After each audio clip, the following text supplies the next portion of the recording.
Well, a very, very happy Thursday and welcome to the TNC Sports Talk YouTube channel. My name is Justin. Today is Thursday, August 21st of 2025. And on today's episode, we will be kind of getting everyone ready for the world of sports this coming up weekend. I know I still have a lot of stuff going on our channel. We'll talk about that here in a moment, but we'll cover baseball as the Reds took care of their business earlier this week up in Anaheim, California. They took 2-1 against the Angels. They're off today, traveling down to Phoenix, Arizona to take on the Arizona Diamondbacks in a 3-game series. It's all part of their West Coast trip that will conclude next week in Los Angeles. And, I was just kind of thinking about that earlier this morning. And I came up with a question here I wanted to ask. And hopefully, if you guys are interested in answering, I'd love to hear what you guys would have to say. Head on over to our YouTube channel, TNC Sports Talk YouTube channel, and find our video. It'll be marked with today's date, and let me know down in the comments. But the question I was thinking to myself is, if whatever baseball team or team that you root for, do you prefer playing during a weekday or a weekend against on the road against a good team like the Dodgers? Like I said, the Reds are going to be over in Los Angeles to take on the Dodgers next Monday, Tuesday, and Wednesday. And for the Reds, who are on the outside looking in for a wild card position, they have to take on the Dodgers 3 more games this year. And, you know, we know what the Dodgers could bring to the table, not just on the field, but their fan base is pretty tense. And, for a fan base like LA, you have, is it much, it's going to be packed, it's going to be crowded, but there is a difference, I still think. Going to a game on a Monday, Tuesday night when people have to work, when school's in session, compared to going over a weekend. Now, living here and going to Great American Ballpark, there is a significant difference that you could tell compared to a city like San Diego or the Dodgers in LA or even in New York, right? Where out here at Great American Ballpark, because of school, because of the flux ratio and weather, because of work, you don't get a lot of people attending Cincinnati Red games. It's situational purposes. First of all, who are they playing? More people are going to attend a Yankees Reds game than a Marlins Reds game. Is it during the week? Is it over the weekend when you're off and you don't have school and you don't have work? Is there a promotional giveaway? I would love to go to every bobblehead doll giveaway or a jersey giveaway because it's something that you can collect as a fan. Win or lose, you're going to bring home something that you can put up on your mantle and say, hey, I've been to that game because look at what I got. Out here at Great American Ballpark on a Tuesday night, you may not even have no one up in the nosebleed seats. You're not even going to have a sellout behind home plate. It's just not that busy. But if you go out and you watch a Dodgers game or a Mets game or a Phillies game, it's crowded. And sure, there still is a difference. It's going to be more packed, more chaotic over a weekend compared to a weekday. And so, as a fan who, for the Reds who want the Reds to do good, we need a series win to help us out in the arguments of a postseason run. And we will see the Dodgers next week in LA, which is it's already a terrible place to go play at this time of year and how close we are. And we're not up to the Dodgers caliber of playing level. So there's a lot of nerves, and we could talk about that Monday. But that's my question. If you are going into, do you prefer playing a weekday or a weekend on the road against a good team like the Dodgers? So we will talk about baseball here in today's episode. We will get you ready for games to look out for around the league. Also, NFL preseason week number 3, the final week before the regular season gets underway. I know we're counting down the days where Cincinnati heads on over to Cleveland and takes on the Browns in week 1. I know we're excited, but we still have to get through this weekend. I was kind of going over the notes, reviewing the game. It doesn't look like Joe Burrow will be starting the game.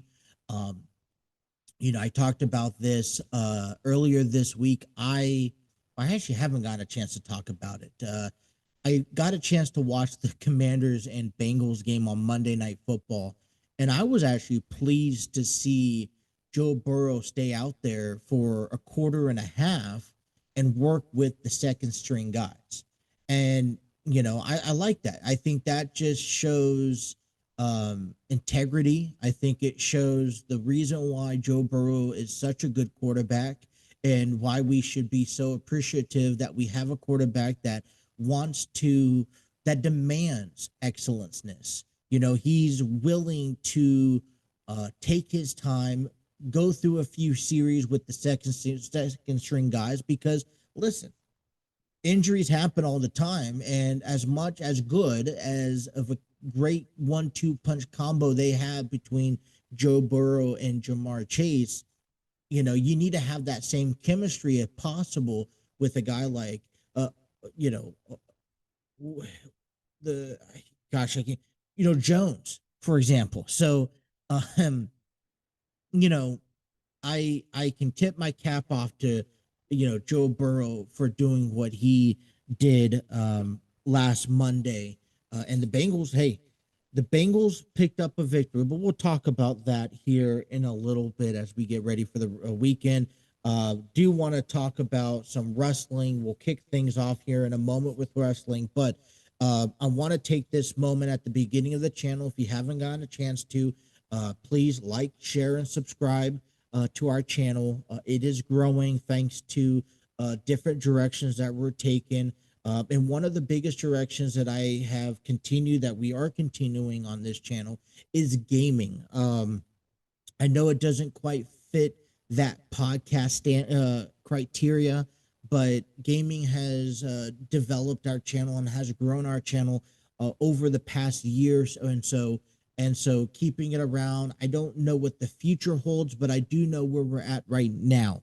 And where we're at right now is that we are in the full stretch of baseball season, trying to get all the baseball games published as much as possible. I got all that content played. I just got one more game to publish for this weekend. We got the preseason. I just wrapped up the preseason from last year's video game. I got that game kind of right now working on its importing. That will get published here hopefully later on this afternoon. So we've had a crazy week. We're expected in MLB The Show 25. We're expected to see the Dodgers and the Padres tomorrow night. And then on Sunday afternoon, we'll see the Reds and the Diamondbacks. Now, I chose these two games particularly because, one, I tried to, around this type of time of year, I'm trying to pick out selective games that have playoff implications to it. And so I know it may be a stray to what we post, and you have to follow what we post in order to understand where we are at. And I post standings each and every week. But the Dodgers and the Padres are far separated from where they're at, and even the Padres are on the outside of the playoffs looking in at the moment in the game's franchise mode. But this also stir away from the other content that I've had going on this week.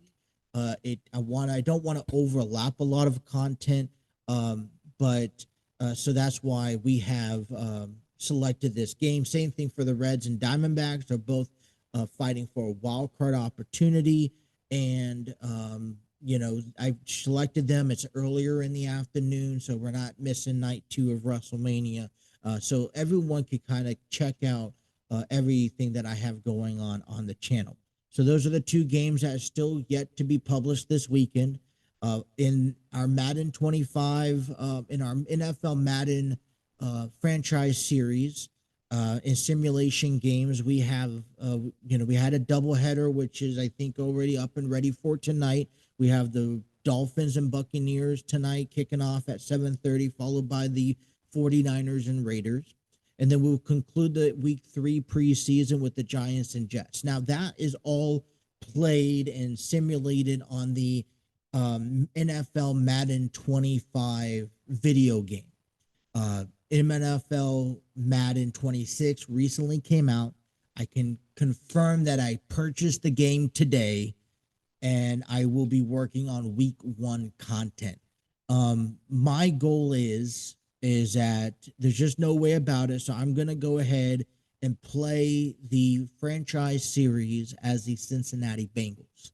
What I'm going to do is take primetime games on Thursday, Friday, Sunday, Sunday night, Monday night, and, let simulation play those games and publish them on top of what the Bengals play each and every week. I'm eager to get into the game because I want to see how the gameplay settings is set up, because one of the new features this season is primetime additions to video games. Now, I don't know if that's only in franchise series mode or if that's in just regular gameplay. So we will have to, I'll get into it. I'll figure it out. One thing I was thinking about, if it was only in franchise mode, which is going to create a little bit more work for me, was to create another series, like another franchise for the team, for the home team that is playing on that primetime game, simulate forcing wins, through the original Bengals franchise series to get to that primetime edition. So it can be complicated. I don't know how I'm going to address it quite yet.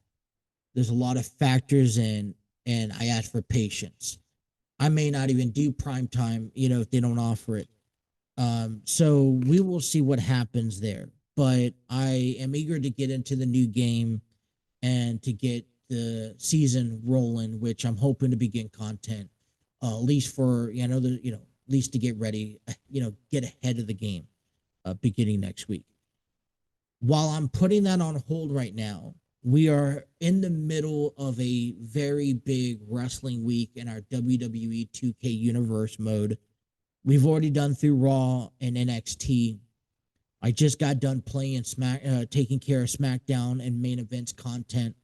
And I'm working on NXT Stand and Delivers, WrestleMania Night 1, WrestleMania Night 2.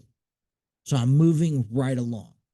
And my goal is to get everything out before Friday. And I know that's not a lot of time, but that is my ultimate goal. And I'm excited because there's a lot of great matches. I'm not, you guys could tune into the channel, tune into what you guys are expected to see. But a couple of things that I'm looking forward to seeing is you got the Roman Reigns versus The Rock in a Bloodline Rules match. You have Cody Rhodes versus Seth Rollins for the WWE Championship.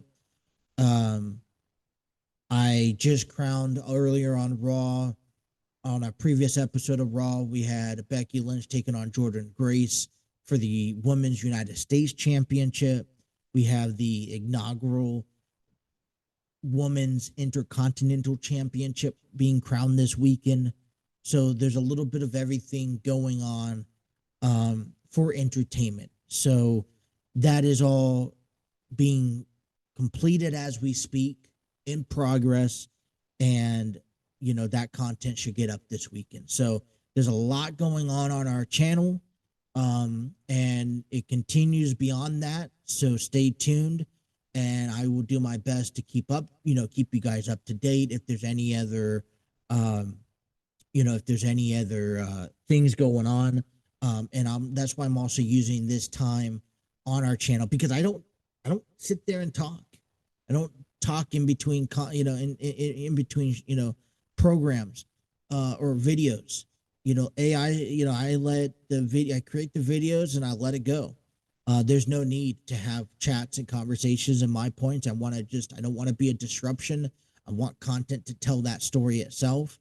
And so I'm utilizing this podcast time as an opportunity for that. So a lot going on the channel. If you guys want to be a part of it, you guys want to share your comments, please feel free. I encourage, if you guys want to see a particular storyline, if you guys like something, I'm always up to,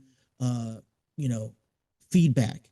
And I want to take that. I want to use that to my best of my ability. So excited for what's to come on the channel.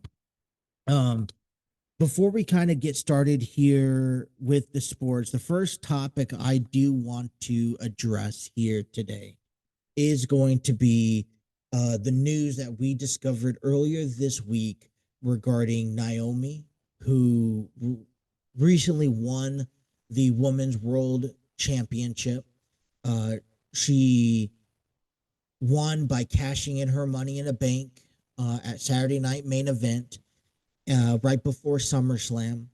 And she, was involved in a match between Io Sky and Rhea Ripley.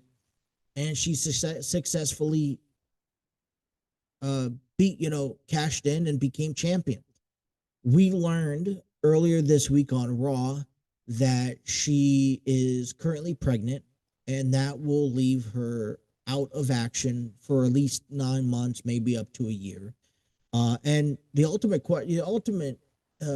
solution is that there's uncertainty about her future. I'm gonna wear both sides of the pants in this one, and it's gonna sound contradicting. But I first and foremost want to just start off in congratulating Naomi and Jimmy Uso.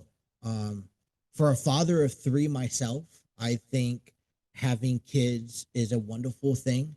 I think it brings a whole new joy to life.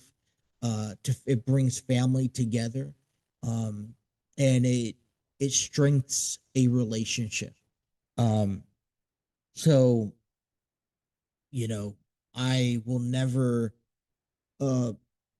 talk low on someone who is pregnant, and is giving birth, and bestowing a child. Like Naomi talked about it on Monday. It is, the bloodline era continues. And I think it's a special moment, and I think people should cherish it. On the other side of this announcement, I could only imagine what's being said inside the boardroom of storyline creations.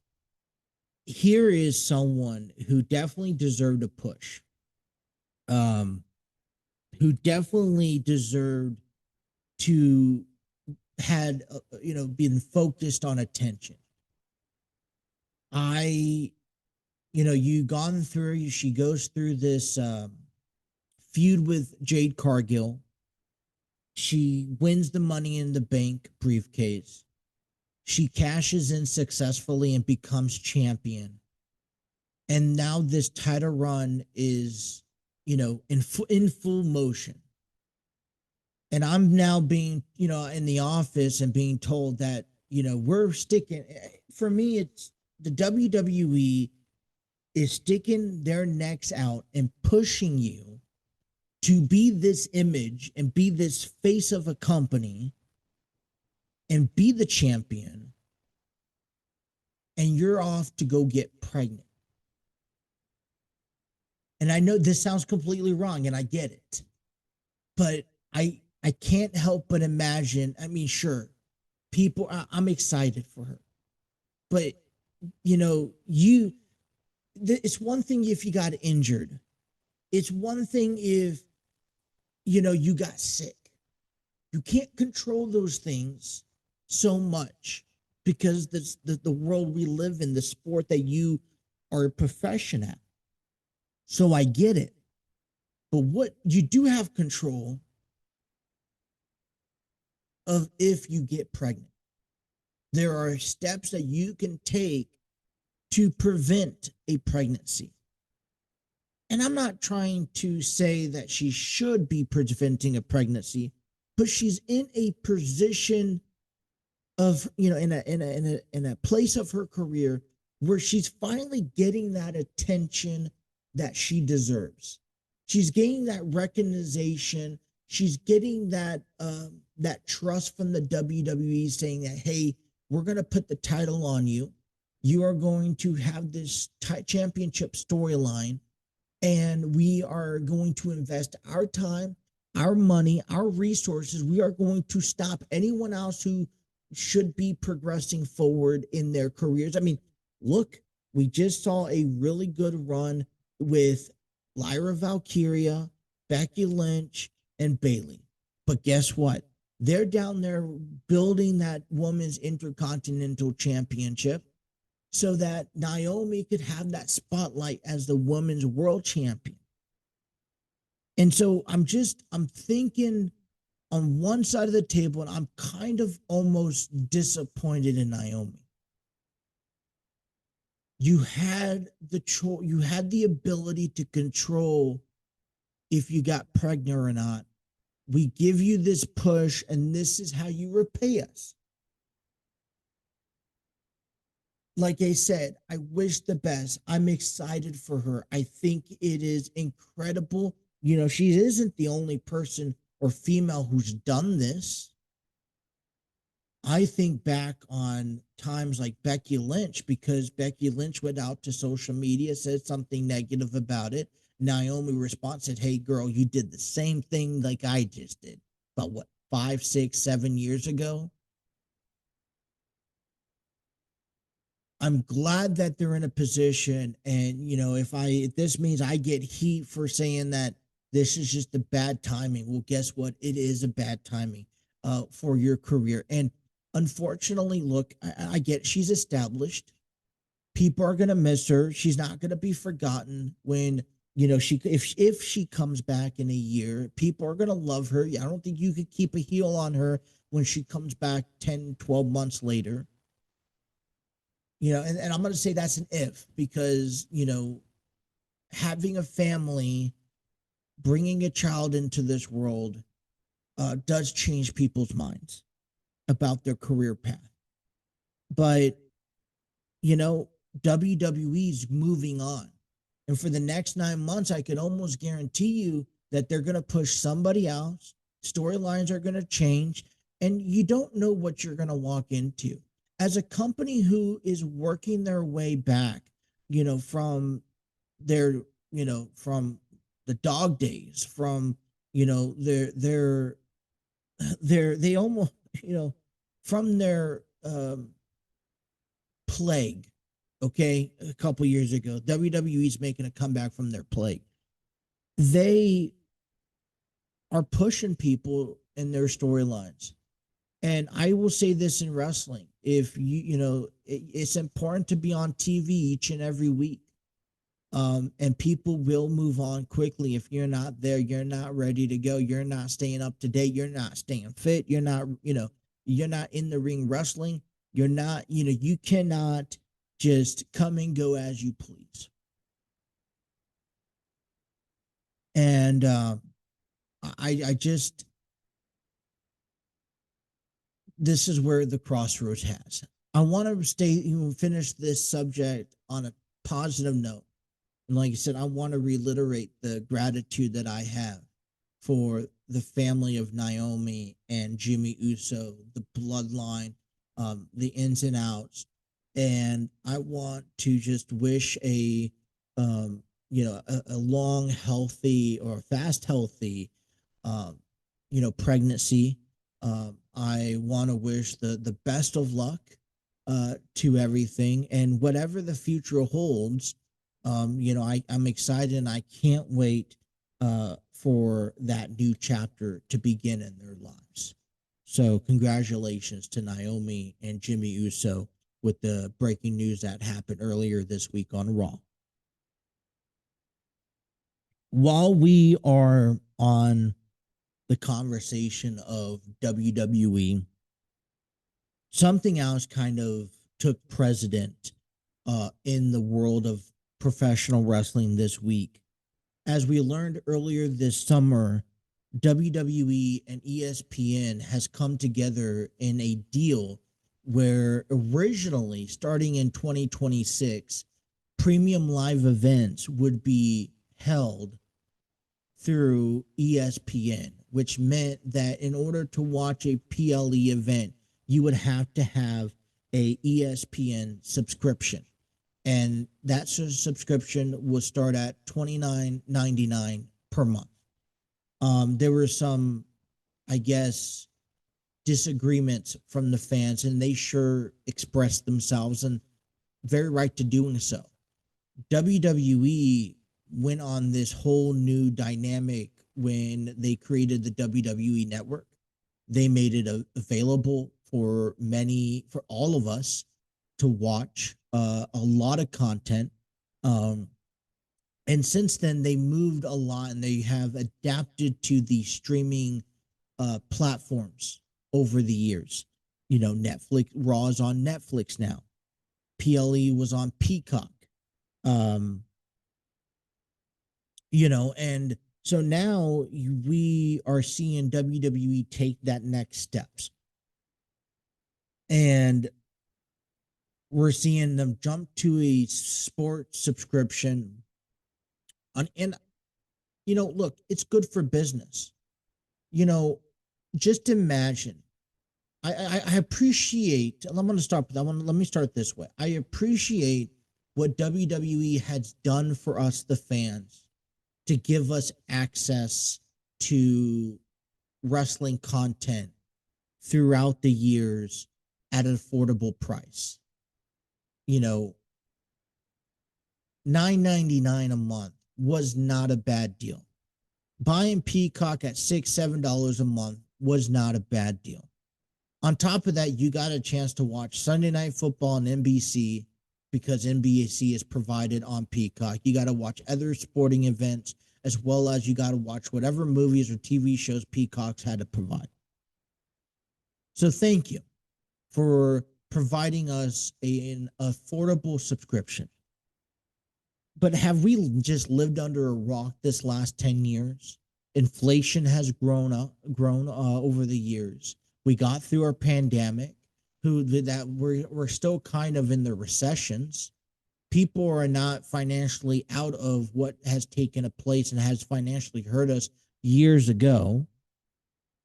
But unfortunately, life does move on. And the WWE, as much as they've given us an affordable price, they have to start looking at a business move through everywhere. And as they grow to become more of a global phenomenon, ESPN, I think, provides the best solution for that, at least at this time. Now, you may say, hey, $30 is pretty much a month. Sure, but what else can you get in ESPN? That's what I'm interested in learning. My question is that I actually have Hulu, the full package of Hulu. So it's Hulu TV that gets all the channels. And then you have the movies, and then you have Disney Plus, and then that ESPN bundle.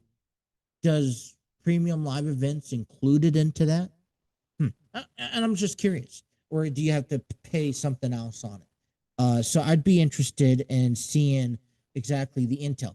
But as we learned earlier this week, that they're actually beginning that next month. So we're going to learn a lot sooner than later, because they're going to have on September 20th in Indianapolis, PLE called WrestlePalooza. Interesting. WrestlePalooza. I don't know really much about it. I will do my research over the time, but I think that, look, as much as maybe fans are unsettled by how or what this provides, I think that we're going to adapt or change to the times. It's unfortunate. Um, I'm not a big fan of subscriptions. Um, Call me classic. I prefer, I am not, I was not a big fan of when Raw went to Netflix, taking it away from a, streaming provider that you could watch SmackDown and, you could watch NXT. I felt like Raw, SmackDown, NXT should be provided under a, under a provider that provides a channel. Um, you know, and I understand the movement. I just I'm not settled in on what I'm not just settled in on what to do. Now I do have Netflix. I do have Peacock. Maybe when they stop putting in these PLEs on Peacock, I will stop my service on Peacock. It's going to lose a lot of business for sure. But listen. At the end of the day, if you're a wrestling fan and you want to watch Survivor Series, you're going to find a way to watch it on ESPN, that subscription. And listen, I know I'm not the only one out here, you guys, who had a WWE network and then invited their friends because they didn't have that network, and you guys all watched it together. Um, I knew plenty of people who did that, and it probably saved them a ton of money, especially when with Netflix, with they shared accounts. They are, they have, invited friends over for free to watch it. And the dynamic is that, you wonder why WWE tickets are going up is because the product is getting better. If you had a good sports team, like the San Diego Padres, you can afford to raise up the prices of tickets because people are going to come watch your sports. But at the end of the day, if they're not, then things change, right? It's adaptation here. So this is all going to be developing. And as we learn more about it, as we experience it ourselves for the first time, we will definitely share with you our experience, our positives, and our takes. I am interested in finding out a lot more, but be prepared, you guys. WWE is changing yet again. It's either we are there or we're not there. So, all right. Well, we're moving right along. Let's get right down into baseball, you guys. Look, all we can do as a Cincinnati Reds fan is support the team and what they do each and every series. And we hope that they could take care of their business and their focus on. And the only focus I want the Reds to be focusing on is winning each game. And you know what? You're not going to win each game. That's inevitable. We're not going to go on this 17 game winning streak like an Athletic or like Milwaukee.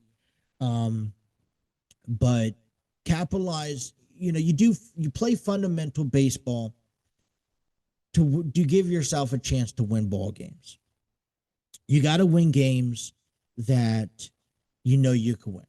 And earlier this week, the Reds were over in the Halo City, Anaheim, Los Angeles Angels. They're not doing quite well. I think they're even 6.5 games out of the wild card spot in the American League. And I was a little bit skeptic and nervous with how the Reds did handle business at home last weekend against Milwaukee. But I'm glad that they were able to come back and take a series win. They beat the Reds the first 2 games, dropping the third one last night. Kept it by 1 run, but man, I tell you, you did your job. You took 2 of 3. Would have been great to go for a sweep, but hey, you won.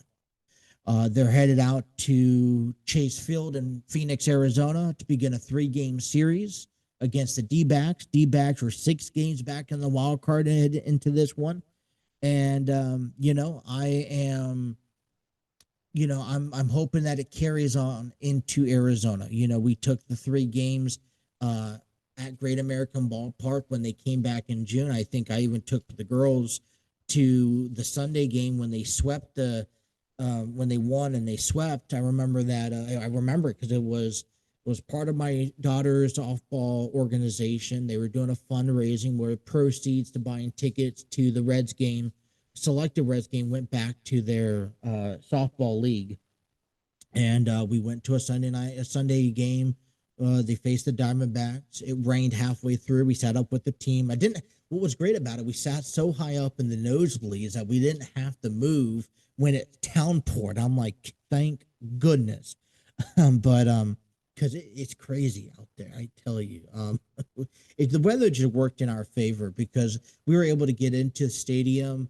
The girls were able to go to that little kid zone and hit the ball, run the bases, and play for a little bit. And as soon as we made our way upstairs to go get our seats, it started downpouring. But we're underneath an awning, so we're not getting wet.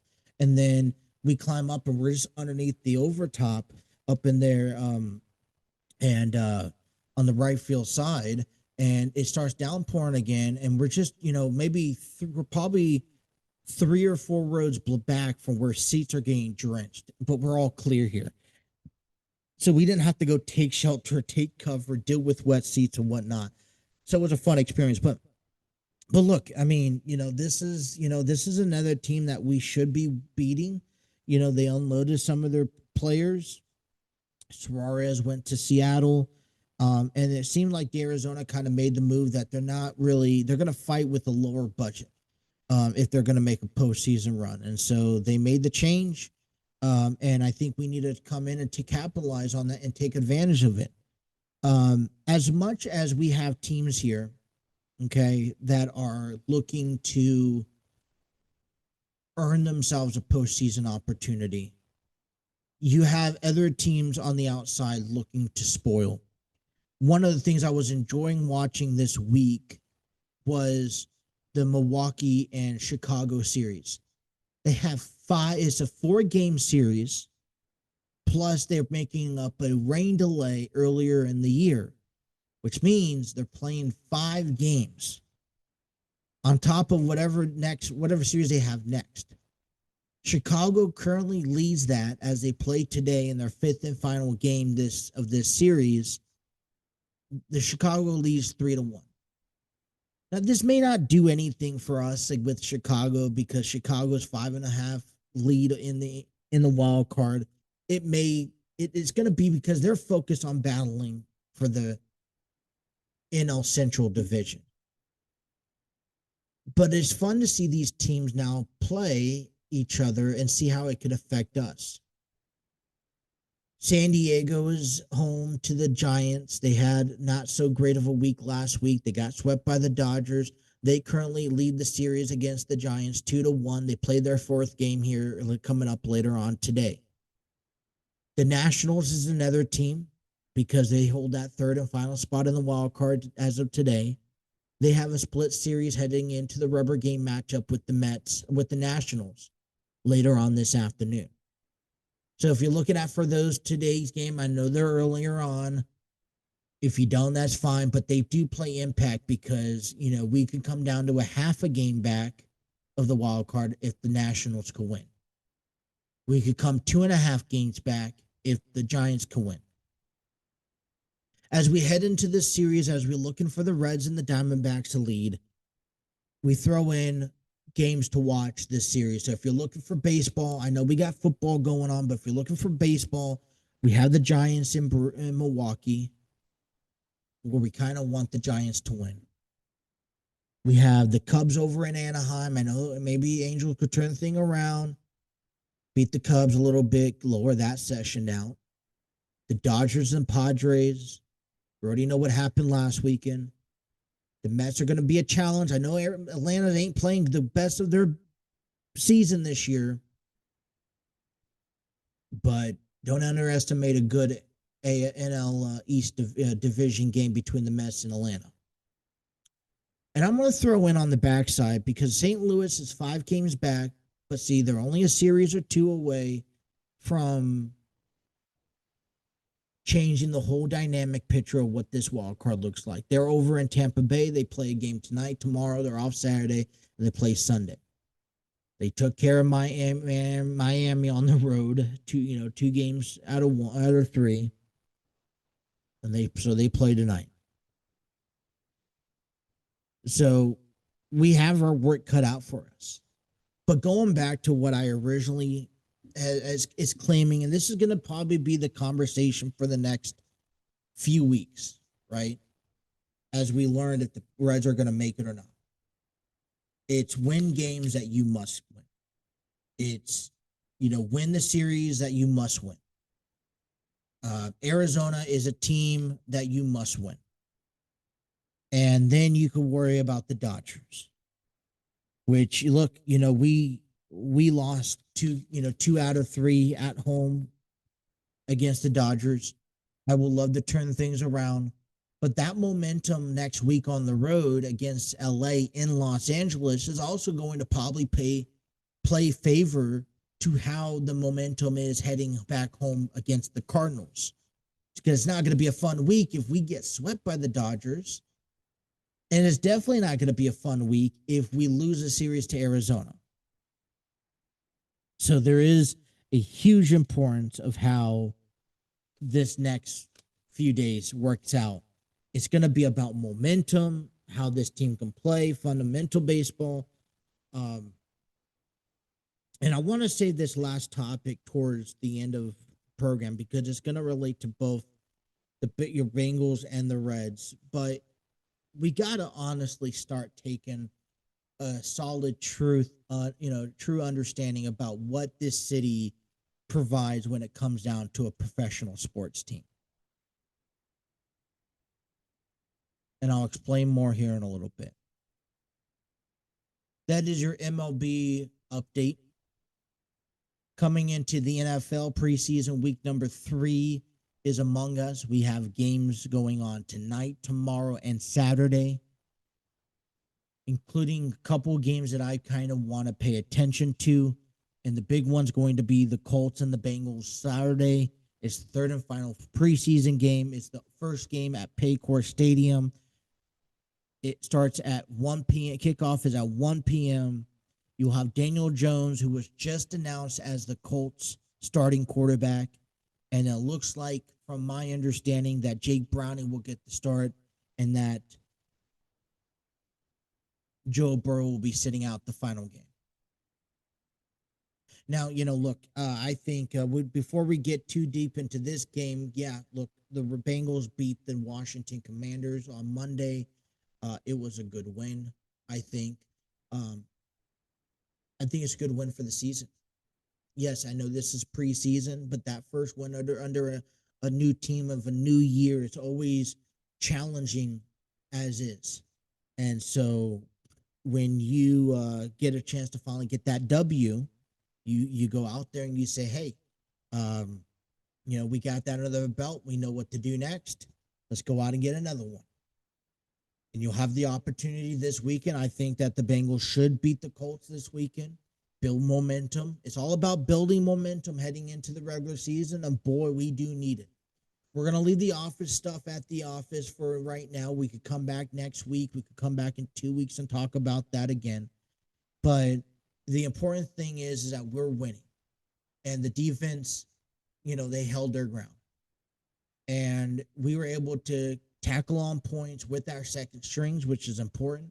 Our defense, without a Trey Hendrickson, was able to stop. Now, the question is going to be, listen, we're only going to be able to be so good as the worst team we're facing.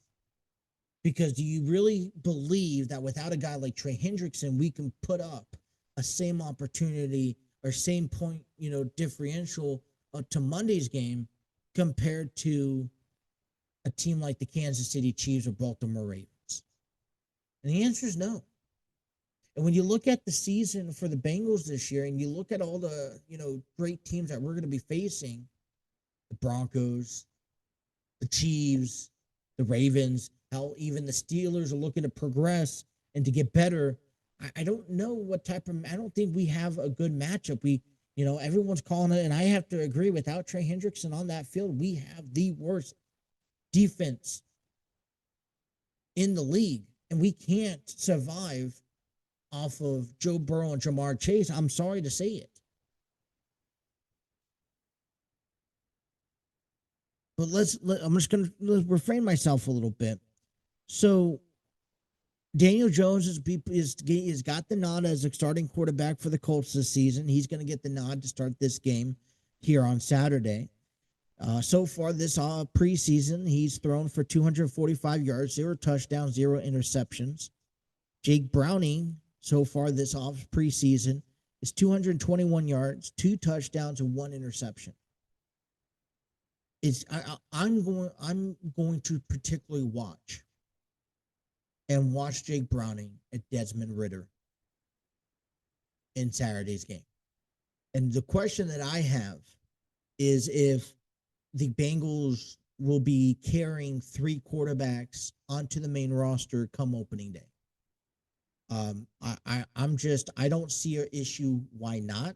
If we're going to have offensive line issues getting to the quarterback throughout the game, we just heard about one of our offensive line having season-ending surgery already, Volser or something like that, and I'm already like, we're not even in week 1, and we have maybe an 80% health on our offensive line, so it does scare me, and that's just something that the Bengals could just never can get right, and I don't.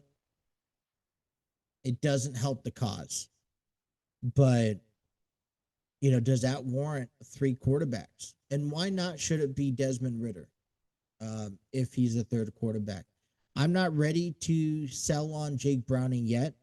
You want a second string quarterback to fit the scheme of what Joe Burrow and the first string does, what Zach Taylor has in mind. That's kind of why we shoot for quarterbacks like those. You know, but realistically, adding a Desmond Ridder also, who is a homegrown, hometown supportive player, could never also hurt. So, like I said, I'm thinking the Bengals should be picking up a victory on this one. I'm excited to watch this one, and get ready into football season as preseason comes to an end. Games I will be watching out for, all kind of coming out on Saturdays, with the Rams and Browns. Rams right now, they're dealing with the Matthew Stafford injury. I think that's kind of is concerning. The Browns have 4 quarterbacks. It doesn't, they may go into the regular season with 4 quarterbacks, and that's kind of scary too. Seattle and Green Bay. Seattle with Sam Darnold, a better choice than Geno Smith. Packers, not really fazed by Jordan Love's injury. Really don't know how much is going to impact their season. And then the Chargers and 49ers. So those are the kind of 4 big games that I'm kind of exclusively looking at for this season. I had a question here. I'm going to save until next week because it doesn't need to be a conversation. Just due to time restraints, I want to keep the ball rolling. But I do want to talk about this one topic here before we get you into the weekend.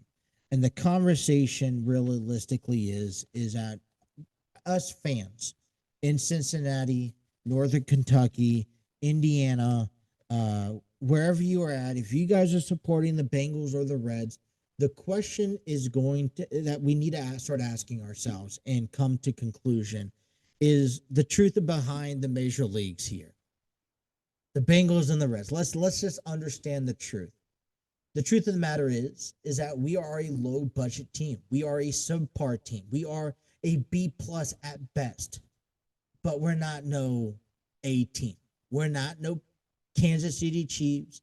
We're not willing to spend all this extra money and get X, Y, and Z that can get us over to the promised lands.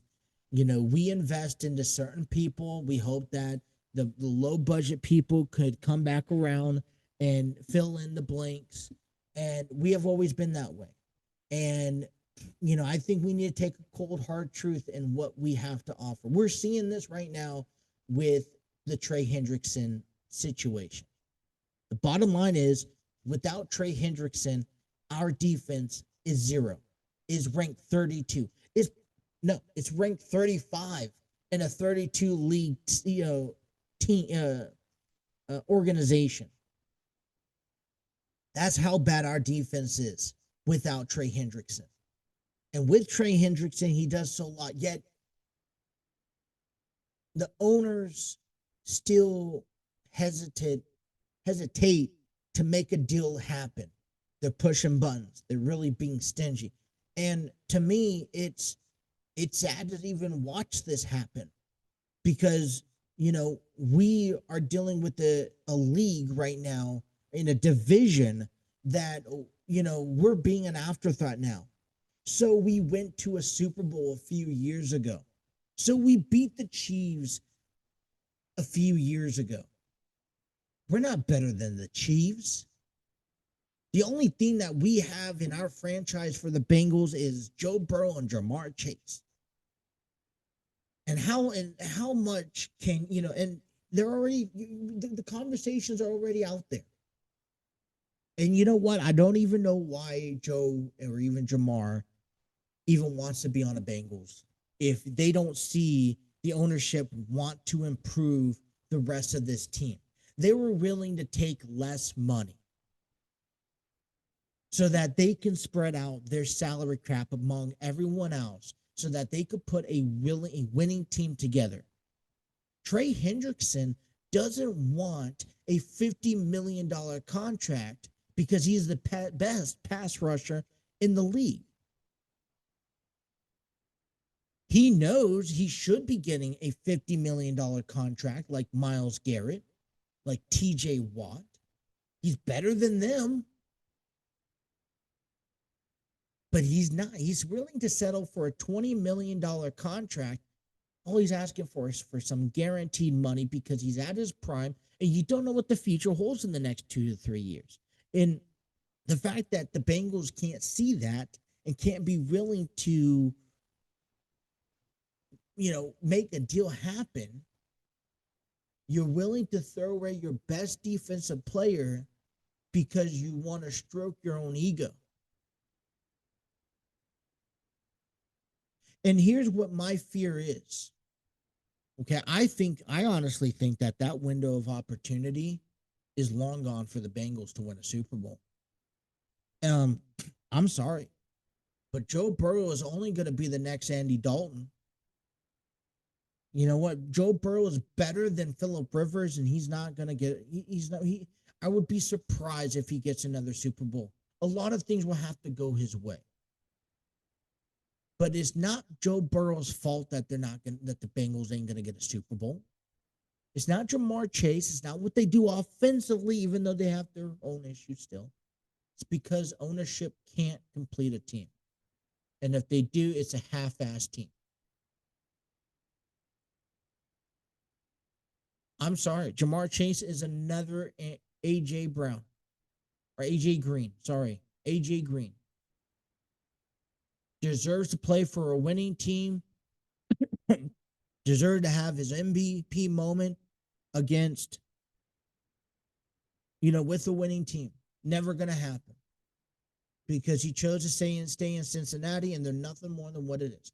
We put this expectation on Ellie De La Cruz to be this superstar of a shortstop in a competitive position that he's not even winning Gold Gloves. Keep Brian Hayes is, Ellie De La Cruz is not. And you know what? All of the Cincinnati in this leading up to the trade deadline, who did the Reds really get? Who? Key Brian Hayes. It's not a Freddie Freeman. Who? He's not a Manny Machado. When we needed bats. We needed right-handed, powerful hitters. We needed a couple outfielders. Miguel Andujar. We got Key Brian Hayes. I'm not saying that they're bad players, but they're not no Shohei Ohtani's. They're not no Juan Carlos Stanton's. We're not making blockbuster deals. What the Reds do is they see interest and value in a Hunter Green, and Ellie De La Cruz, and we want to build a low budget team around those two guys. And so we stick with that. The only reason why we got Key Brian Hayes is because he's under contract for the next 4 years, and an affordable price that is cuts half the price than what we pay for Jameer Candelario, who was a bust. But we hit our ceiling of success. We're only getting B at best players. We're not getting no A players. We had an A player on Luis Castillo. What did we do? Trade him. And who did we get for it? Players who left this organization or didn't turn out. Now, sure, Luis Castillo didn't go win a World Series yet for the Mariners, but it doesn't go without showing. I mean, he's making himself a career out there. Jonathan India, I think a player that I think we should have kept and reutilized. His defensive ability, just imagine what he was able to do at second base, at first base.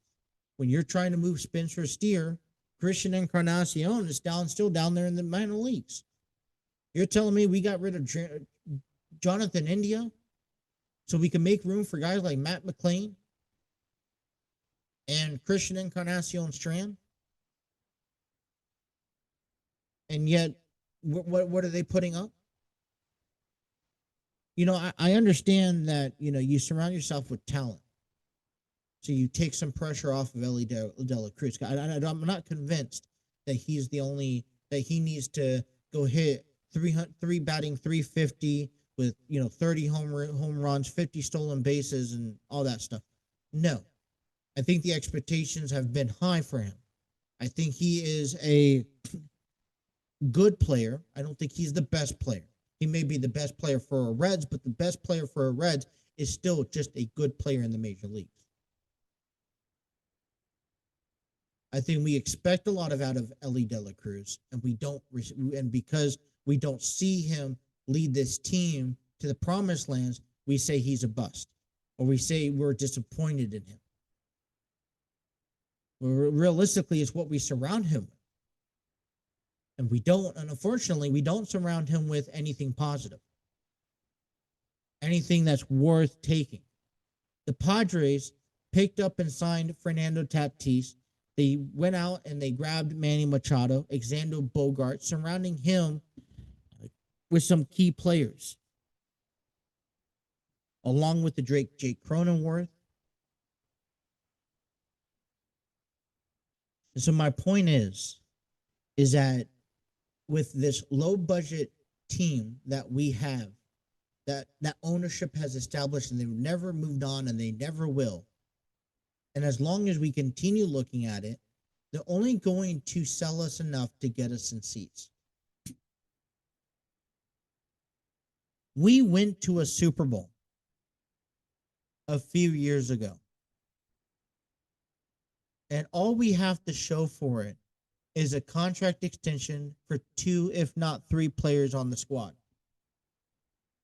All on offense, and it's not going to promise us anything. And in the meantime, all we're doing, and it's convinced us as fans to get behind a team, to go out to these stadiums and to give the Bengals our money. Sure. I don't see why not. But we've been sitting here for the last 3 years believing that this is the year that we're going to the Super Bowl. But we have done nothing to improve our team from what it was 2 to 3 years ago. We haven't done anything to improve our team from what it was last season. So how can we go to the Super Bowl if we haven't made efforts into getting a better team than what we did last year? Because last year was not a good team, or else we would have won a Super Bowl. So we signed a few contracts to keep some players intact. Okay? What else? But yet we're still having a Trey Hendrickson, and he's not our solution on winning a Super Bowl. The Reds finally brought base fun back to baseball. Let's not forget, 3 years ago, the Castellinis took the social media and verbally said, just told us, listen, we don't care if we're good or bad. We don't care what we buy. Guess what? We're the only baseball team in your area. We're not going anywhere, and guess what? You're coming out to see us. And when they decided to bring up Ellie De La Cruz, and he had a couple of good runs, and we saw some promising, they sold us on Ellie De La Cruz. We bought into it, and now we're supporting the Reds again. And guess what? The Castellinis are right. Monster will be a Jerry Jones here in football too, because we went to a Super Bowl. The Bengals convinced us that this is a team that you need to get behind and support. We are going to win one. Yet we made zero efforts into getting any further than where we went. As a matter of fact, we've taken 10 steps backwards. I'm not saying it's not okay to support. I'm not saying it's not okay to have hopes. I want to see this team to succeed. I mean, I want to see the Bengals win a Super Bowl. I want to see the Reds go out and win a World Series. And in Major League Baseball, we have seen in the last decade teams that aren't the Dodgers, that aren't the Yankees, that don't have the unlimited pocketbooks of money to go out and accomplish these things, because we've seen the Cubs win a World Series. We've seen the Cleveland Guardians. We've seen the Kansas City Chiefs, who had typical average B-plus players. And it was grit. It was fatigueness. It was the ability to be able to go out there each and every day, stay healthy, and play baseball. And so can the Reds do that? I think they have the team similar to what the Guardians, Royals, and even the Cubs have. But can they finish off? Because it doesn't happen all the time. The Bengals, they're a good team, but what have they done to improve themselves? They haven't done anything to improve themselves. And we still sit here. And a matter of fact, we're sitting here today, and the Kansas City Chiefs are still talked more than the Bengals. We're sitting here today, and there's no issues and there's no worries about the Baltimore Ravens. As a matter of fact, people are even saying that this could be a turnaround for Aaron Rodgers and the Pittsburgh Steelers.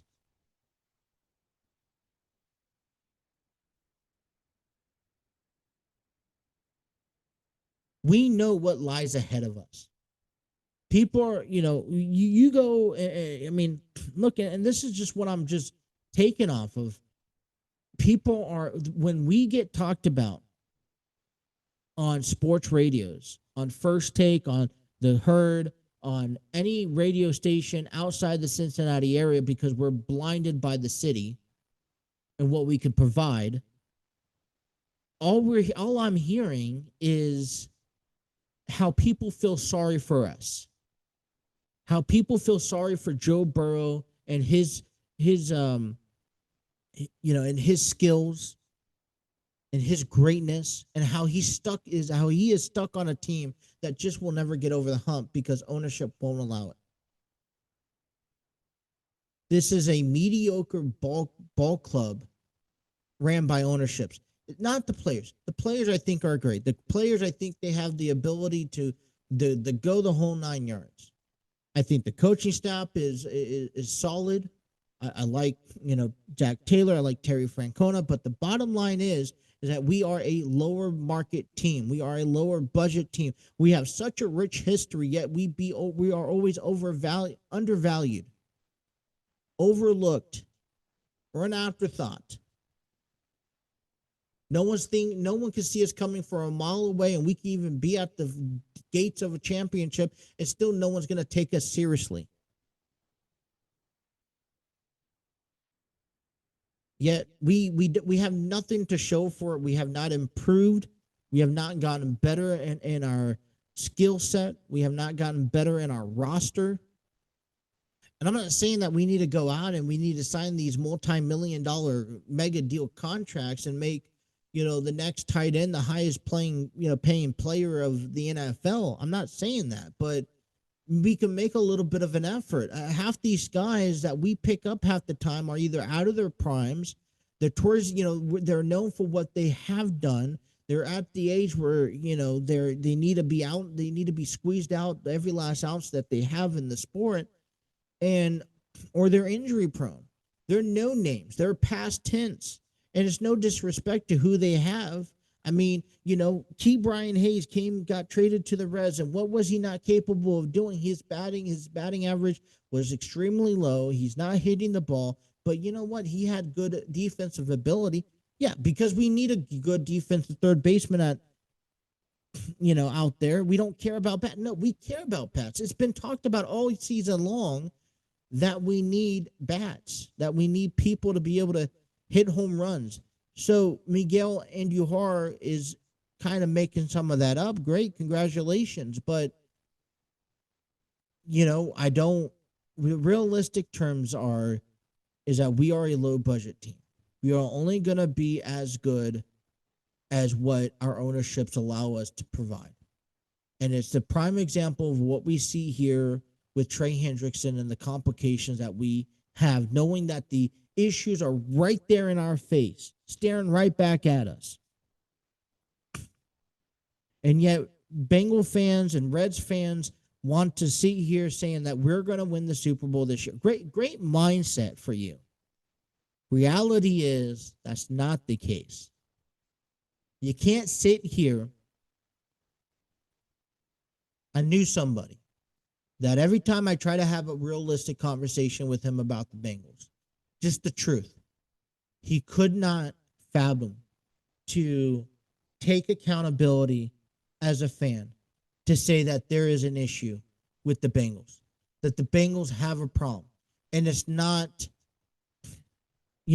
and he sat there and he refused to see that other teams were better than the Bengals. And yet he'd get so upset that the Bengals would lose, and he wouldn't take accountability. And so I'm over here and I'm just like, man, look, I like the Bengals. I want to support the Bengals, but they're making it very difficult when they make these decisions and they haven't done anything to improve themselves. And yet they want us to think that they are up there with the Philadelphia Eagles, or that they're up there with the Buffalo Bills, or they're up there with the Baltimore Ravens, who have always made an effort each and every year to improve their team just a little bit much. And you know what? Sure, some of that stuff is going to fail. You can't be perfect on anything. But at least those teams are making changes or attempting to fight. Pittsburgh is attempting to fight. Aaron Rodgers, I would have bypassed on Aaron Rodgers. But they're keeping Aaron Rodgers around. They're giving him new hope, thinking that they can get back to a postseason. And right now, they're favored to be placed second in the AFC North by plenty. This year, they favor a lot. I'm already seeing predictions come out. It's Baltimore, Pittsburgh, and then Cincinnati. And both teams may be a wild card contenders, but Pittsburgh's ahead of Cincinnati. And I know that we are better than that, but until we start making those efforts to be better than that, and I just don't see it. So I need Cincinnati fans, and I know this hurts. I need people to start realizing what type of organizations we have. Realize what they're willing to afford, what they're willing to let walk away, and that's good enough. And we just say, okay, well, it's okay. It's life. It happens. We'll make do with what we do. If that's okay with you, then we're just B style. We're just B grade level fans that accept B, maybe C at best. This is why we'll never win a World Series again. This is why we'll never win a Super Bowl again. And if we do, it's going to be because we have to pull something out of our ass to make that happen. Anyways, I hope everyone have themselves a wonderful weekend. I got a lot of things going on, a couple birthdays going on here. And I can't wait to get back next week, talk about how the Bengals did, how the Reds did. We'll look into a new week. We'll start doing some of our predictions with who's going to finish where in the NFL, Super Bowl predictions and all that stuff. And then, look, Football season is right around the corner. Hopefully, we could get a Trey Hendrickson deal done before then. And then we start doing our picks every Thursday. So a lot more coming to you. Still, like I said, stay tuned with our channel. We have a lot of content yet to be posted that will be posted here shortly. So, hey, thank you for tuning in. Please sure to hit that like, share, and subscribe button. And until next time, thank you guys for watching the TNC Sports Talk.